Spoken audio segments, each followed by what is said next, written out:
People think I'm an elite. I thought so. No, I'm not an elite. I thought so. You are. No, everyone thinks I'm from Luya Luo. Yeah. If it's not Luya Luo, I'm from Nigeria, Western Kenya. Yes. Sorry, Western Africa. Yes. My mom had a kashamba there for Mira that atungekosa ya chumvi. Yes. I have a friend, a farm manager, who has worked in Kakuzi farm for the longest. He's been treating cancer the other day. The government is literally auctioning this country. And that's a very bad place to be at. One thing I love about Kenyans, they're very resilient. They fight.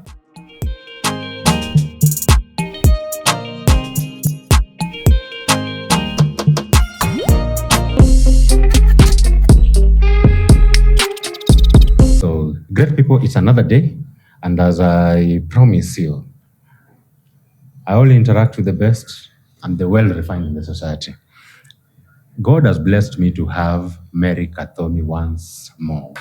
And this time round, she's appearing to launch forward her book, a book that I know will touch a lot of people. The title of the book, A Girl from Mount Kenya. Let's see how this conversation goes. And we wish her all the best on this. Mary KATHOMI, welcome. This is your home, like I told you. Now it's become a home. Thanks, Yes. Wabs. I do this every day with a lot of joy. Yes. Because I know you are the media. You are the media. You're the future of information. Yes, sure. And we must be able to give information in this angle. Yes, sure. Mainstream media is so controlled. Yeah. It is so controlled. They control a narrative. So we target all the energy in the alternative media, which is the social media. Absolutely. And it's just a service to humanity that we do. Yeah. Yeah. Sure. Do you know how many people in East and Central Africa have the privilege to have authored a book? Not only authored, but even gone to an extent of publishing one. I don't know. Are there many? A few? You guys are few. Very This actually speaks to your intellectual capability that you rank amongst the very, very, very top layer. Thank you. So of this society. Thank you. So tell us something about this book, The Girl from the Slopes of Mount Kenya. Yeah. Thank you, Wabs. I've procrastinated for many years, and maybe God has a reason why I procrastinated for those years. Yeah, sure. I have a long history of acting. I've been an actress. I've done Cobra Squad, Wingu, Moto. Yeah, you did Cobra, I was actually Cobra the main Squads? character. I was the main character in Cobra Squad. Yeah. Yeah, look at it. I'm the main character of Cobra Squad. Yes. And the book about Cobra Squad is coming up towards the end of the year. Oh, okay. But still authored by you? Yes, authored by me. Okay. I wanted to tell my story because I think when you meet me as a person, the people are wrong about me on many things. Yes. People think I'm an elite. I thought so. No, I'm not an elite. I thought so. You are. No, I'm just a simple This kind Kenyan. of refined outlook, it does not happen I so think often. this is God's grace. I think this is pure favor. Many people say that. No, honestly. Yes. And I wanted to give my story raw, like it's so raw. This book is raw. Okay. Yeah, Like so I'm not hiding information about myself, unfiltered information about me, Yes. where I come from, what's my inspiration, why do I fight. And I said when I write my first book is going to be a book about myself. Yes. I want to demystify Mary KATHOMI. I want just people to know who I am. Yeah. And then when people know, then we'll interact on the level of understanding. People think I'm actually Nigerian.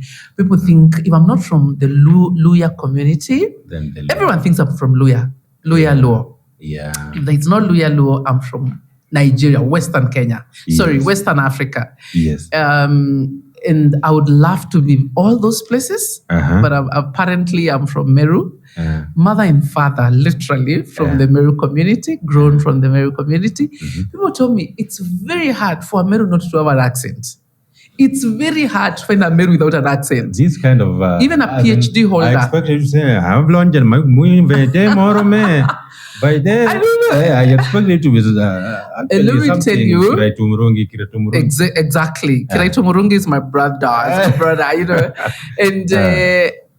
I think I had that I was very intentional about being good in whatever I was doing, and coming from the village, from Rwanderi village. You'd read about my village life. Village, I've seen that. I just wanted to be good in what I do. I think I'm just a perfectionist. If I'm doing languages, I'm going to do good in languages. Actually, when I got into theater, acting, yes, I was picked because of my Kiswahili. I spoke good Kiswahili. So, because I did set books, the Nyaloes, the Bokono. Now I would speak good Swahili. That's why I did set books and graduated to screen acting. So basically, this book is purely my story. It's a story about Mary. It's just my journey. I've not included the political side. The political side is going to come after. This is more so my growing up at the slopes of Mount Kenya. In the dews of Mount Kenya, picking coffee, taking coffee to the factory, sleeping in the factory, struggling like so many other Kenyans have struggled, and nothing special, nothing unique. I was not from a rich family by every sense of the word. You never went to the group of schools? Never. Where are you getting this? Yo, what's up, man? What's up? The love for perfection. Just the love for doing things well. Yeah. I think, and just because this diction is deep, as in you just don't get it often. It was really coined when I got to the National Theatre. For you to be a good actress or a thespian, language is very important. It's like we've really been trained to pronounce words, and your director will tell you, Mary, the person at the end of the theatre needs to hear you clearly. So you had to pronounce words right. I was good even in school with languages, but the theatre made me. My spoken language became really good when I went to the theatre. Yeah. What is that you desired to do when you are growing up? As in, it's also part of the writings in the book? What I desired to be when I was growing, to become, let me tell you something funny, Wabs. It was not so clear what I wanted to become, because in my initial part of life, it was a struggle even to survive. You know, when you're struggling to live and to survive, your dreams and aspirations don't matter. What matters is you had a meal, you have rent. That's what matters. But deep down, I knew I was going to impact humanity in a big way. I didn't know how. I knew I was going to impact humanity. You just felt like you I just felt that thing in me. I'm going to impact humanity. And for a moment, I did that when I was the main character in Cobra Squad, when I was on the screen, when I did community theater. But the struggles of life, you always tilt back to your personal life, your personal struggles and achievements. You sort of lose the path of being who you're meant to be. But I've known since I was a child, if you read that book, since I was a child, standing in between the banana plantation, and I would stare at the sun setting at the skies in Mount Kenya. Those peaks of Mount Kenya? When you look on the slopes, that you look and you see the sun is disappearing, I would stare and I knew beautiful view. It's just a beautiful view. I knew I was going to be someone great. I didn't know how, but something in my heart told me, Mary, you're going to be someone great. And then I had this desire in me, the desire to know, the desire to fit the puzzles together. I've had this deep desire. Why do things work the way they are? I'm very interested in that. Yes, I'm very interested in that. Like when I see in the normal day-to-day politicking of this country, when we sing one term, when we sing Ruto must go, when we sing a lot of things, me, I'm more interested in what happens behind that. What causes that? So that's my weakness. Behind the scenes, I want who is driving that? Who is driving that? I want to understand if humanity is suffering, what is causing that? So I'm so intuitive. I just want to know. So much into the root cause analysis. Yes. And that's actually what has driven this. Exactly. Give us some synopsis on maybe. So this book is very interesting. I have a couple of chapters here. First of all, I'm not planning to die quickly. I'm planning to live for a long time. But when I die, the day I die, people should just read a chapter from my book. No one should just be writing a story about Mary. Yes. Just pick my book and read a chapter in my burial. Yes. I didn't want people to tell my story. I wanted I wanted to have the opportunity to tell my story. Tell it yourself. Yes. So, and one of the best. Let me Though take you're you not to dying page anytime soon. 91. You're not No, dying I'm anytime not. soon, though. Let me take you to page 91. I don't know who is older than the other between me and you. I'm very, very old. No. So many people don't know that. But when you go to page 91, we had something we call the farewell book. Yes. The farewell book, we had it in my days in high school. First of all, are you in these photos that I'm seeing? Yes. You better pick me. You better pick me. I mean, those photos in there. If you can't pick me, you're not I'm sorry. Promising. Okay, if you are the one I'm thinking here, yeah, that's not so promising, huh? Yeah. As in, that should be second from the left. I am sure you've picked. I am 100% sure you've picked. Second from the left? Mm-hmm. Yeah. Sina tumejaribu? Sina haraka. Come on, I'm telling you. So we had this farewell book, and this is a very interesting week. When you're leaving Form 4, people used to have a farewell book. Mali watu wanakusainia, tell you go and face life. Like clearing Form 4 was such a joy. Yeah. Like tumetoka prison. And me, I still have my farewell book. So I printed the entire farewell book. Yeah. I printed it. And you could see the perception of the other girls about Mary. And I was so saved. I was so saved when I was in high school. So I was a CU leader and such, and people advising me. And we had even a column of jokes, a column of the best shrubs. The teachers used to shrub a lot. My teachers were married. So Mary would never pronounce a word right. So we have those words in there. We had nicknames for our teachers. So I still have them here. And I'm hoping all my teachers will get this book and just enjoy themselves. And the optimism we had when we left Form 4, the way we thought we were actually getting into a heaven sort of. Yeah. When you're leaving Form 4. It's a very interesting read. So Muthambi girls. The girls of Muthambi. And because Muthambi along here will something like Dambi, Mtu Madambi. That's what the Muthambi would mean for and Muthambi is actually literally expected that this should be a school that is more Sodom and Gomorrah. Muthambi. By the way, Muthambi girls in my days were one of the best schools in Meru. Then you guys chose the wrong name. Provincial school, because when I was coming from primary, I was the best girl in Marima Primary, where I went to primary. I was the best girl. Yes, I was the best girl. Wow. Went to Muthambi girls as the first girl. That was a provincial school. Oh, wow. So there was the prestige of it. Yeah. There was she's done really well from the community. Sure. And the school is right in my village. Okay. So this is a whole life of naivety, of learning, of opening your eyes to the society.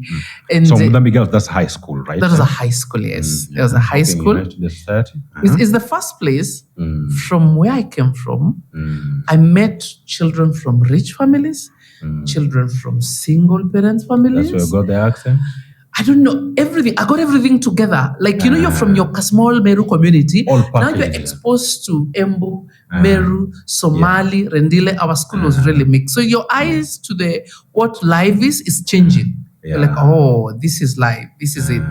They're actually rich people. They're actually maybe even underprivileged people than you. So it was a life of, and you really had to be grounded.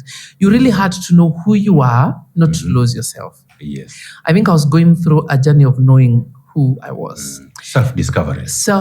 And Muthambi girls played a big role on that. It was a kind of a Christian affiliated school.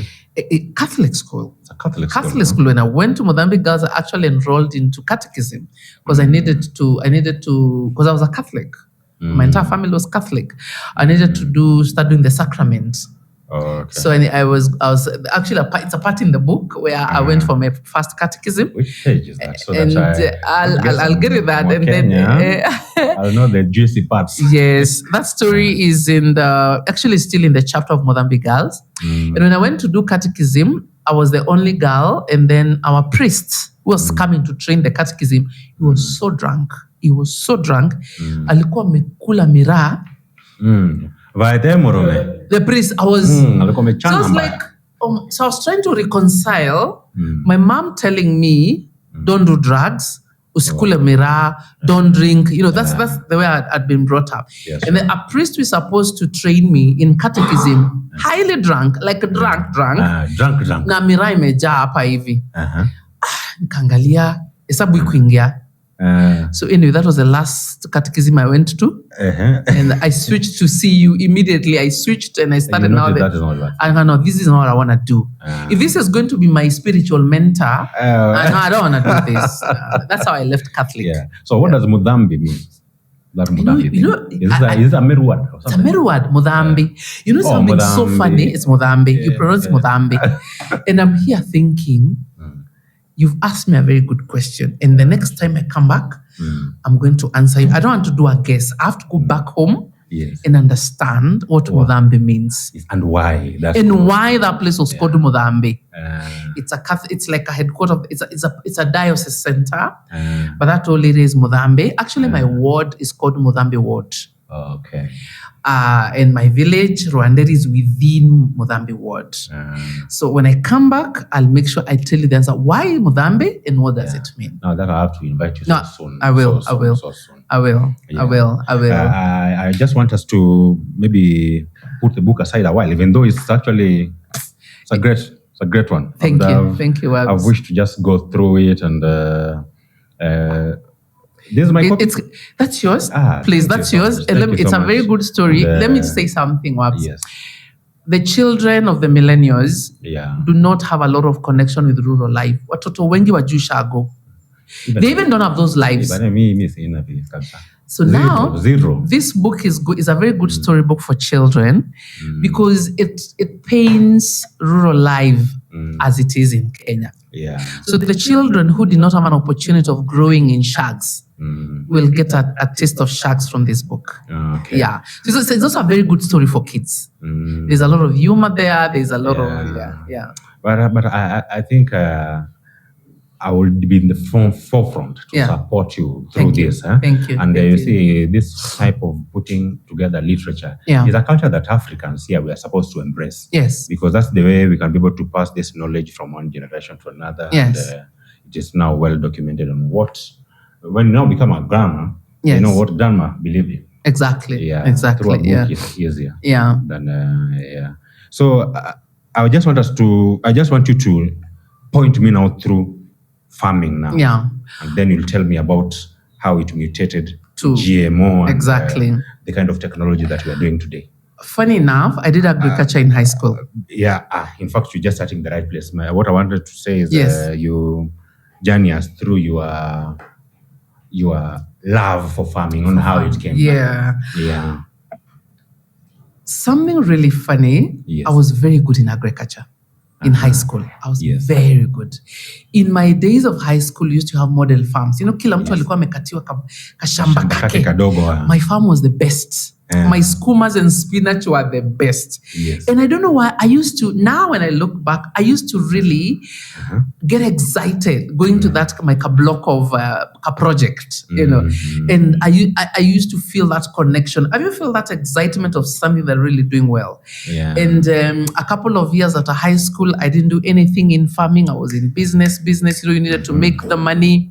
Yes. But the love for agriculture came back. And I started doing horticulture farming. I was doing chili farming, pili for export. And I really did, and I didn't have like the huge crazy money to buy land. So I went to Juja. You have now? Now I have money. I went to Juja and I leased pieces of land. Juja is near the Ndarugu River. So I used to pump water to the farm. I did a lot of chili farming for export. My pickup, Marigiti, we used to export a lot of pili. And cross-cropping, when the land needs to break from chili, I would do hohos, I would do nyanya. So I was purely in horticulture. But I was still running a business. So that running up and down. And I enjoyed the process, but it was too tiring. Yeah. It was too tiring. Juja town, like when I wake up in the morning, I come to CBD, do biashara, go to Juja. Yeah. And I loved being in the farm. I don't know why, I just loved being in the farm. Pumping water, doing fertilizers, harvesting. There's just this joy when I'm in the farm. And I felt I needed to centralize my farming. So I went to dairy keeping. So I bought many cows, rented a home, and I did dairy farming. For the first time, I got 100,000 from milk. I was, wow, and this is per month. And, these cows are doing a good thing, you know. That's after tax. You have your 100,000. I have my 100,000 in the milk. Wow. The money comes, yes, but it's also you cannot do farming if you don't love it. You must love farming. If you don't love farming, don't do it. You must don't do it. Yeah. You must be very passionate about it. I'm very passionate about production. You know, production is planting a seed or a cow getting inseminated. Ama umepanda ng'ombe, you know, unaona mimba ikinini, imeza. You know, I love that process. I love that process. It's amazing. Even when you plant seed, like now I have beans in the farm, I have maize, I have vegetables. You know, every morning waking up, there are 2 leaves, 3 leaves, there's a flower. You weed it out. Yes, yes. I love that process. So that's my love for farming. And then I realized how much food production is a support system for life. And people don't know that. It is a whole support system for life. When I say food production includes insects, crops, bees, everything. That's a whole support system for life. And over the years, I've understood how much it is important. And being and living in a farming community now, I live in a farming community. My entire neighborhood, they are farmers. They farm vegetables. I walk into the farms. I see what people are doing. I see some farmers spraying vegetables, but they don't eat them, and they plant their vegetables hapa tu kando ya nyumba like hizi ni za soko, hii ni ya kwangu. And I've learned a lot. I've learned about a biochemical way of pest control, how manure is important. There's a lot of things I've learned. And that threw me into the space of good policies in agriculture. Because then I thought, Kenyans are hardworking. Kenyans are very industrial. But there's a disconnection up here on the policy level. Yes. By the way, Kenyans, ndio saa zingine nasikia watu wakisema vitu. Kenya, point tu mahali kuna do. Point tu kwa hata ka video kamoja tufanye kwa social media. Ile kitu iko na pesa. Oh my goodness. Marayo na mwagika hapo mbaya.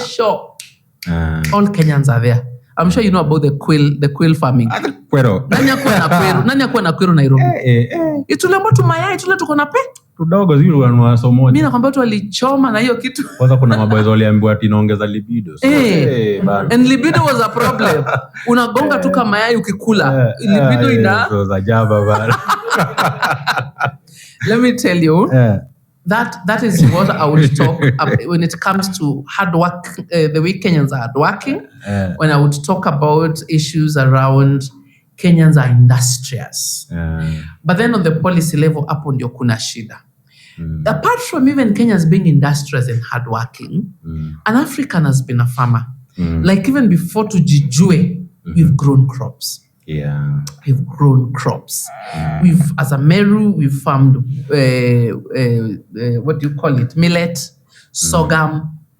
You know, those are traditional foods. Cassava, sweet potatoes. These are the things we've grown eating. Mogoka. Me, my mom had a kashamba there for Miraa that atungekosa ya chumvi na sukari, because watu wa Miraa wakipita hata na mboji chuna hapo.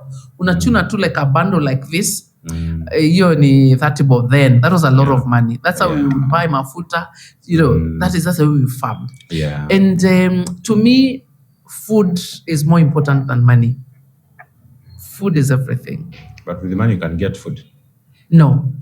You go to Sudan with the money and you can't buy food. You realize, go to Sudan. You have the money in your pocket. Even I wasn't in Dubai the other day and I was like, oh my goodness, I want to go back to Kenya. The food is horrible. I don't like the Dubai food. Because you can, I can taste this, everything is GMO. I can just taste GMO. You have the money, but I'm dying to get an African avocado. Ushatafuta avocado kila mahali kwa soko. That's what I'm talking about. Food is very important. You can, Museveni the other day was quoted saying, it is easy to live in Africa. In Africa, even a madman lives. Why?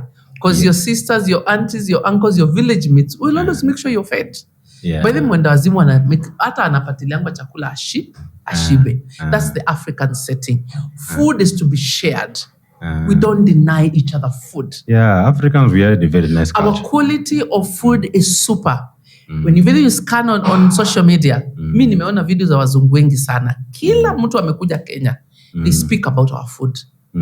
Did you kula nyama choma? You see those mzungu to videos. Nyama choma kachumbari, they describe our mboga. They say, I've never tasted good food like the food I tasted in Kenya. Why? Because we have organic food. I saw the Russian food sometime. We had another Russian here we were talking to. You're telling that their food is shitty. It looks like uji, and now that one somebody Let me tell you something what Kenyans do not know and do not appreciate is the kind of food we have in Kenya. And when I see the government playing with that, I'm like, oh my, do these people know what they are doing? But let me tell you why I'm happy. They won't succeed. They will not succeed. Our food is gold. Assuming the Kenyan government supported organic farming and made export licenses easy for anyone to get. Everyone should be able to export. Like to say Kenya is the base of organic farming and we export everything. Hakuwezi kuwa na maskini nchi. But you see now getting an export license is $500,000. So they've made it a reserve for few to get export license. And when I mean exporting, you're exporting even to Somali. You're exporting even to Arab nations. These countries do not have the soil, the volcanic soils we have. Hawana mchanga. And let me tell you, that is when I realized the importance of food. And that food needs to be protected. Our constitution protects our indigenous seeds. It's in the constitution.